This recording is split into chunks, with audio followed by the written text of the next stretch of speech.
En esta novena parte de Gog y Magog vamos a centrarnos aún en ese comentario que nos tiene que terminar de clarificar algo sobre el milenio. Una vez visto esto, nos daremos cuenta de la importancia de Gog y Magog en esos tiempos, sí, en los finales de los finales, por decir algo a nivel de la humanidad hoy aquí en la Tierra. Pero después ya vamos a hacer un cambio, volveremos, cómo no, a Gog y Magog, pero de otra época. ¿Puede ser Gog y Magog de dos épocas distintas? ¿De tres? Bueno, ya lo veremos.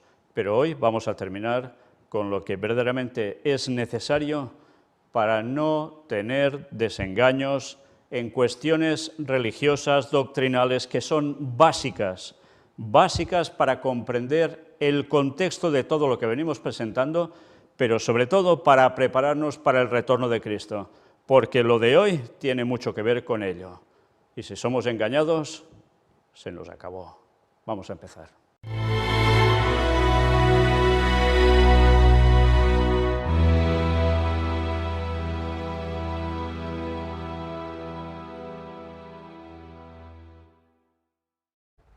Continuamos entonces con la lectura de este comentario bíblico adventista del séptimo día, el tomo 7, donde después de lo que ya leímos nos viene a hacer referencia sobre notas adicionales del capítulo 20. Es súper interesante el tener que leer esto, porque soy consciente que muchas personas que siguen estas conferencias tienen creencias que no son correctas. Sí, dirán algunos, ¿y las tuyas sí? Pues sí, las mías sí, y lo demuestro siempre. Gracias a Dios, Biblia en mano. Y ahora, para terminar de clarificar lo que es el milenio, lo que va a acontecer durante ese tiempo y antes, es necesario, para seguir hablando de Gog y Magog y clarificarlo todo, que estos conceptos también queden sumamente claros. Y vamos a ver qué explicación tan excelente se da aquí, que podéis comprobar Biblia en mano mientras yo mismo voy leyendo con los textos que cito, que muestro y que evidentemente podéis detener toda la conferencia en cada momento para comprobar si eso es así o no, Biblia en mano. Vamos pues a leer la nota 1 que dice: en Apocalipsis 25 hay un problema textual. La oración, pero los otros muertos no volvieron a vivir hasta que se cumplieron 1000 años, no se encuentra en algunos manuscritos. Esto ha dado origen a cierta duda en cuanto a que sea genuina.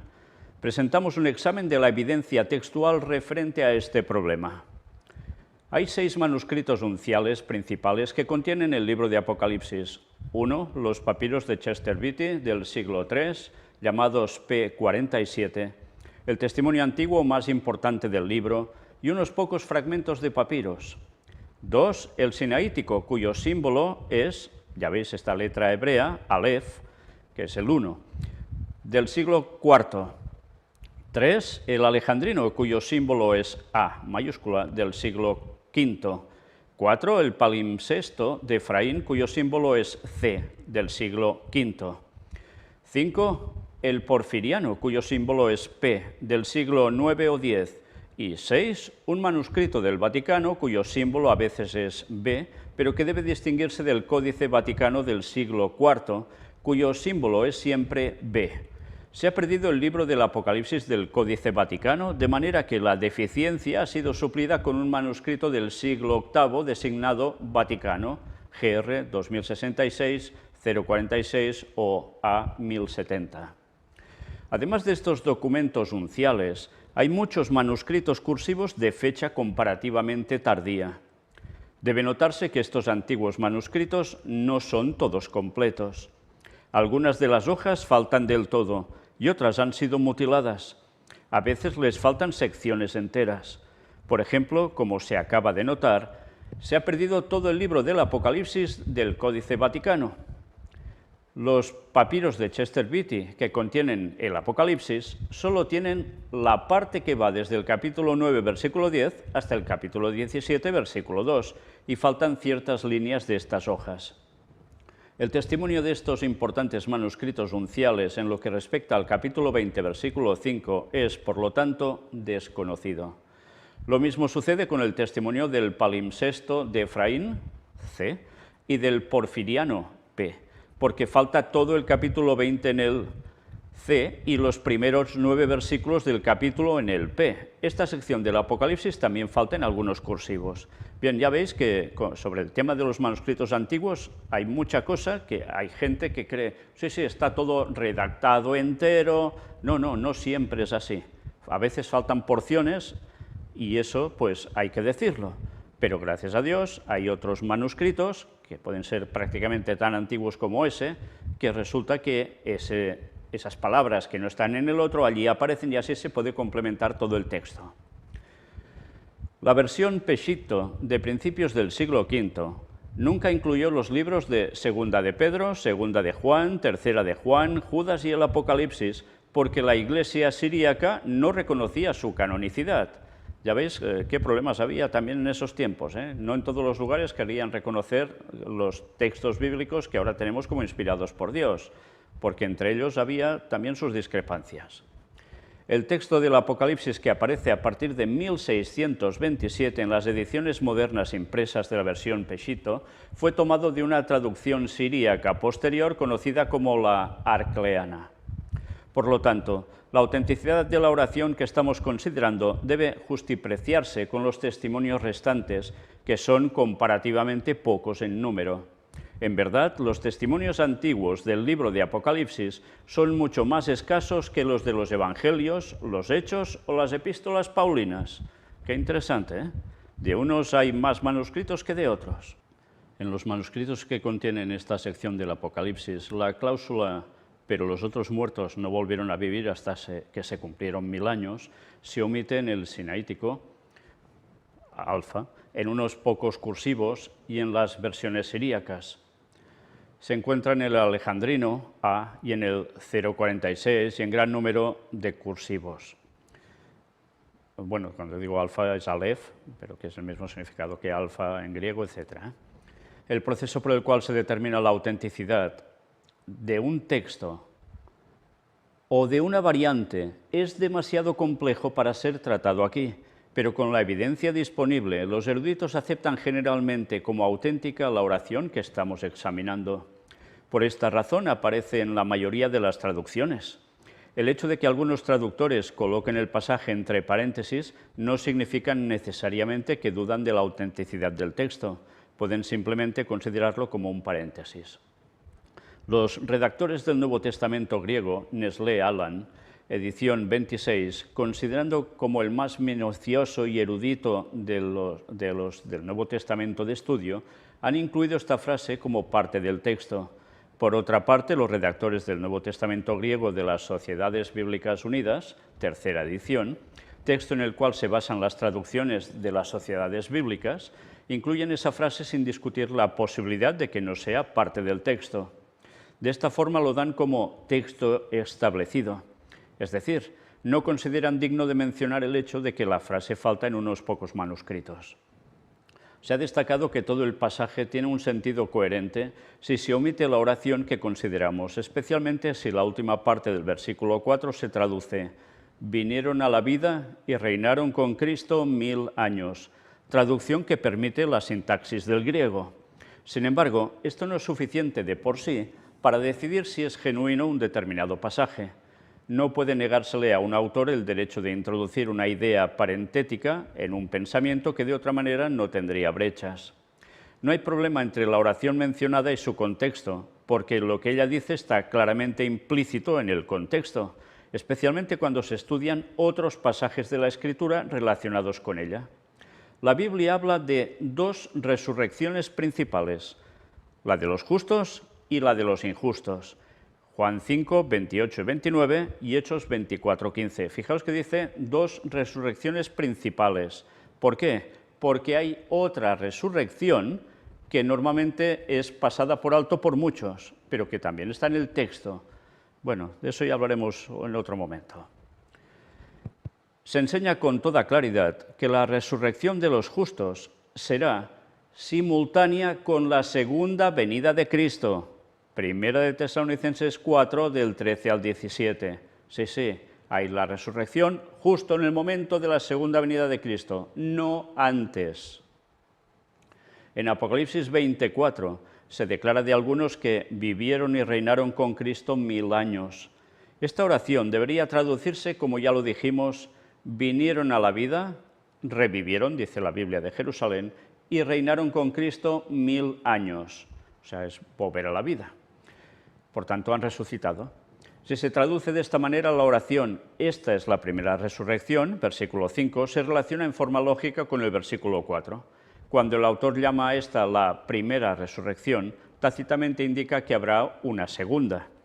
Como todos los impíos morirán en ocasión de la segunda venida de Cristo, capítulo 19, 21, y como se los describe cuando atacan la ciudad al fin de los 1000 años, capítulo 20, versículos 8 y 9, se deduce que deben haber resucitado. Por lo tanto, está claramente implícita en el contexto la segunda resurrección al final de los 1000 años, o sea, la de los impíos, los no salvos, resucitan 1000 años después, no al unísono con los salvos. No, pasan 1000 años entre una y otra resurrección. Y mirad también lo interesante de la nota 2. El período de los 1000 años, comúnmente llamado milenio, solo se menciona en la Biblia en Apocalipsis 20. El milenio o milenario no es un término de las Escrituras, pero la expresión 1000 años aparece 6 veces en los versículos del 1 al 7.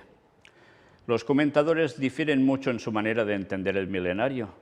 Esta nota adicional tiene el propósito de exponer las razones bíblicas de la posición que sostienen los adventistas del séptimo día y mostrar por qué consideran insostenibles otras posiciones que se han propuesto. Y vamos a ver el por qué. Sí, cuidado con las falsas creencias, porque una vez más todo hay que demostrarlo, y aquí se demuestra. La segunda venida de Cristo precede al milenio. Es evidente que el segundo advenimiento precederá al milenio porque la narración de los capítulos 19 y 20 del Apocalipsis es continuada, o sea, seguido. Se describe simbólicamente la segunda venida en el capítulo 19, versículos del 11 al 21, y la narración sigue sin interrupción en el capítulo 20, que trata el periodo de los 1000 años. La continuidad de la narración se demuestra claramente por la relación recíproca de los sucesos. Los 3 grandes poderes que se opondrán a la obra de Cristo y congregarán a los reyes de la tierra para la batalla que se librará inmediatamente antes del advenimiento, se identifican como el dragón, la bestia y el falso profeta, capítulo 16, versículo 13.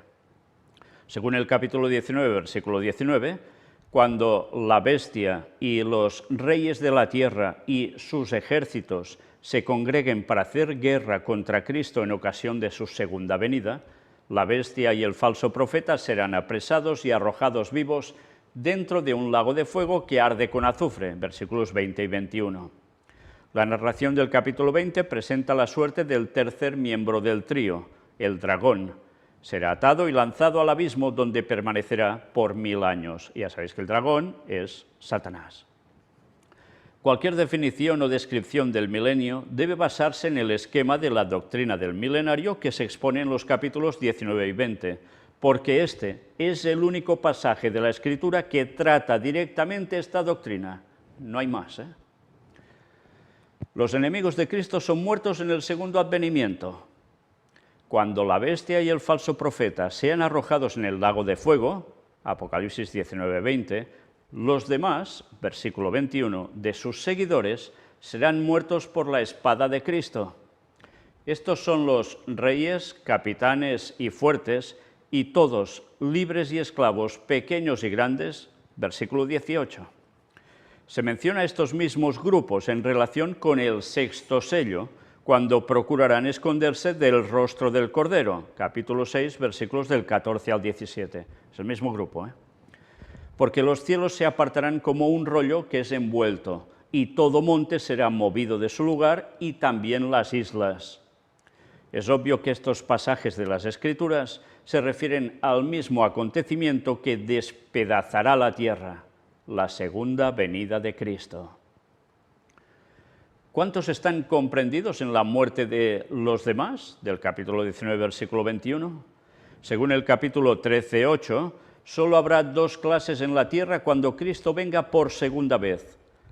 La adoraron a la bestia todos los moradores de la tierra cuyos nombres no estaban escritos en el libro de la vida. Recordad, la bestia, el papado, que eso ya lo hemos mostrado en las primeras conferencias del Gran Engaño. Sí, no es ningún invento, allí lo podréis comprobar. Por lo tanto, es evidente que cuando los demás sean muertos con la espada, capítulo 19, versículo 21, no habrá sobrevivientes salvo los que han resistido a la bestia, es decir, a aquellos cuyos nombres están escritos en el libro de la vida, capítulo 13, versículo 8. Antes de mencionar que este grupo entrará en su reinado milenario, capítulo 20, versículo 4, Juan relata cómo el tercer gran enemigo, el dragón, comenzará a recibir su retribución, versículos del 1 al 3. Los muertos justos resucitarán en la segunda venida de Cristo. La Biblia presenta dos resurrecciones, la de los justos y la de los injustos, separadas por un periodo de 1000 años. Ver el comentario nos dice Apocalipsis 21, del 4 al 5. No habrá una resurrección general, pues hay otra de la cual aparentemente no todos participan. Filipenses 3:11, Lucas 14:14 y Lucas 20:35. En otra parte se describe a los justos como los que son de Cristo en su venida. 1 Corintios 15:23, o sea, los que son de Cristo, ¿sí? Los que van a ser salvos en su venida, esos son los que resucitan. Algunos sostienen que Apocalipsis 20:4 solo describe a los mártires cristianos. Sin embargo, una comparación con otros pasajes muestra que todos los justos, incluso los santos del Antiguo Testamento, dice ver comentario de Romanos 4:3 y 1 Corintios 15:18, y los justos vivos, revestidos de inmortalidad en ese momento, es lo que aparece en 1 Corintios 15, del 51 al 54, ascienden para estar con Cristo cuando Él venga por segunda vez. Dice ver el comentario de 1 Tesalonicenses 4, versículos 16 y 17. Sí, resucitan los salvos de todas las épocas y se unen a los 144.000 justos vivos y ascienden en el momento de la segunda venida, que es todo al instante, al cielo. No hay fundamento válido en las Escrituras para separar a los bienaventurados y santos que han resistido la persecución de la bestia de los santos inmortales mencionados en 1 Tesalonicenses 4 y 1 Corintios 15. La unidad del segundo advenimiento. Las diferentes referencias bíblicas al segundo advenimiento se combinan para describir como un solo acontecimiento la venida de Cristo para recoger a sus santos y para destruir a los perseguidores de ellos. Las referencias principales pueden resumirse como sigue. 1.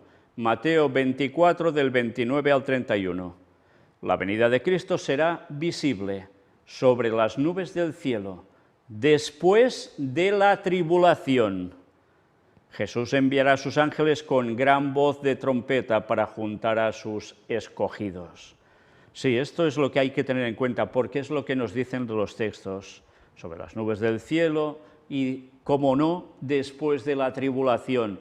Sí, no antes.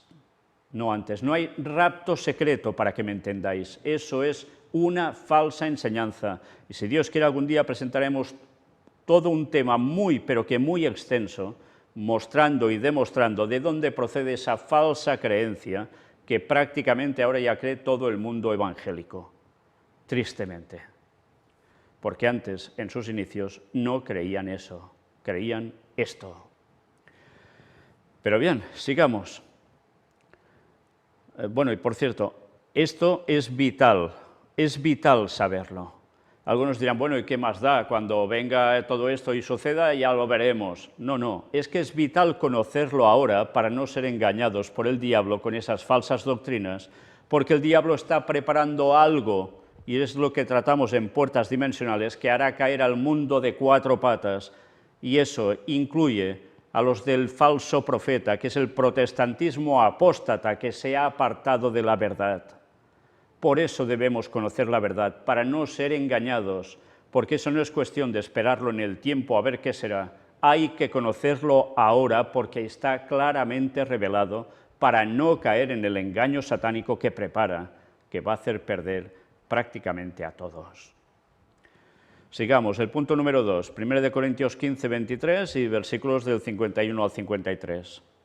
Los que son de Cristo en su venida, tanto los muertos resucitados como los vivos, recibirán la inmortalidad cuando se tocará la trompeta. Recordad los textos, ¿eh? Punto 3, 1 Tesalonicenses 4, del 15 al 17.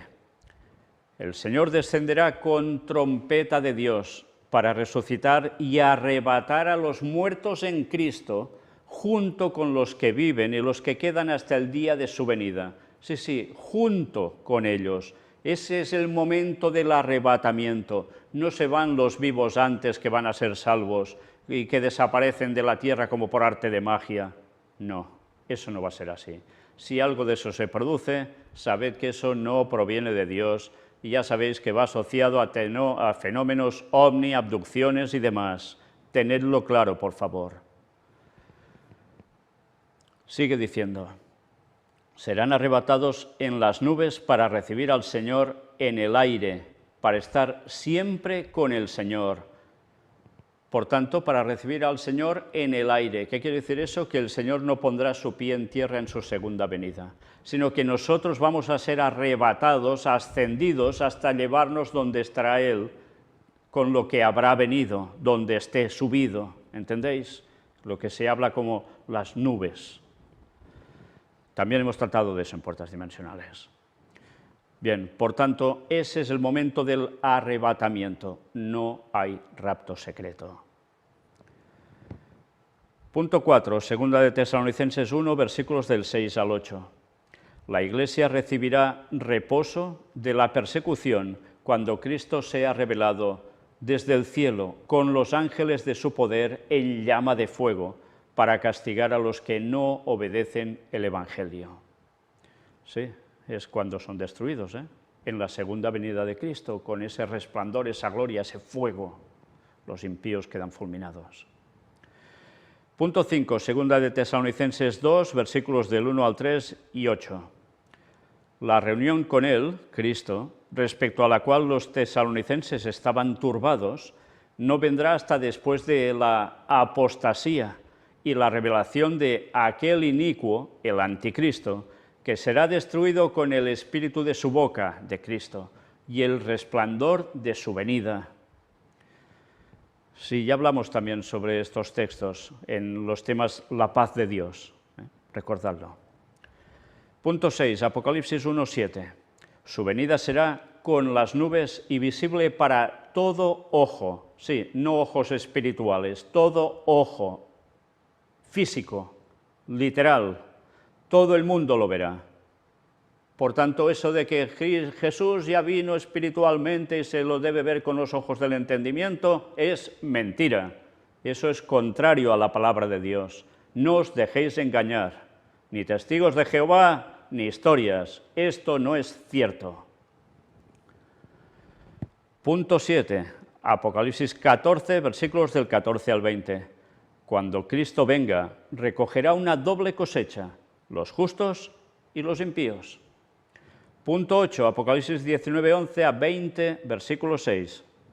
Cuando Cristo venga, venida en la que aparece simbólicamente como un guerrero que es acompañado por las huestes del cielo, arrojará a la bestia perseguidora y al falso profeta al lago de fuego. Matará al resto de sus enemigos con la espada que sale de su boca. Y un ángel atará a Satanás. Entonces los fieles, los muertos resucitados y los vivos, recibirán su recompensa, reinarán con él 1000 años, con Cristo. Estas referencias de las Escrituras concuerdan en describir el glorioso regreso del Señor como un acontecimiento único y visible. Muestran que este suceso producirá la reunión de los santos inmortales recogidos de la tierra para estar con Él, como es evidente, en las moradas celestiales, en el lugar que Cristo fue a preparar para ellos. Juan 14, del 2 al 3, recordad estas palabras de Jesús, ¿eh? Y 2, la muerte de todos los perseguidores de la última generación, junto con todos los impíos, por la gloria consumidora de la venida de Cristo. Sí, porque al final habrá perseguidores y perseguidos, no habrá más. O sea, los que van a ser salvos por Dios y los que van a perecer, que se dedicarán a perseguir al pueblo de Dios a muerte.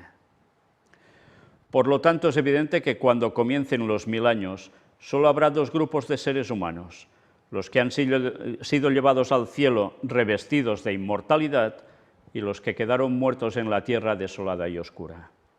Este despoblamiento de la tierra es lo que atará a Satanás. Ver comentario de Apocalipsis 20, versículos 1 y 2. Pues no puede llegar hasta los redimidos, ni tiene poder para engañar a sus súbditos muertos. Por eso está atado. Los engañará de nuevo cuando sean resucitados al terminar los 1000 años, que dice el versículo 5. Bien, creo que eran notas imprescindibles para ser leídas y comentadas brevemente, porque de todo eso hemos tratado en los temas que son directamente estudios bíblicos, en los temas de la segunda venida de Cristo, la segunda venida de Jesús. Allí aparece todo con más detalle, con más textos de los mostrados aquí aún. Y verdaderamente comprobaréis por vosotros mismos que si os dejáis de preconceptos y prejuicios que os hayan inculcado, veréis que Biblia en mano esta es la creencia correcta y no puede haber otra. Porque la verdad es una, y eso debemos tenerlo claro. Por tanto, nosotros dejamos estas clarificaciones aquí, y en el próximo tema ya nos vamos a adentrar de lleno en Gog y Magog, pero no ya, bueno, alguna vez quizás volveremos a citar algo del milenio, pero no, nos vamos a centrar sobre todo en los momentos de nuestro tiempo, antes de la venida de Cristo. Vamos a ver qué decían y qué personas, y luego a pensar toca y a orar para discernir la verdad que Dios reveló en su palabra y que no podemos dejar de lado.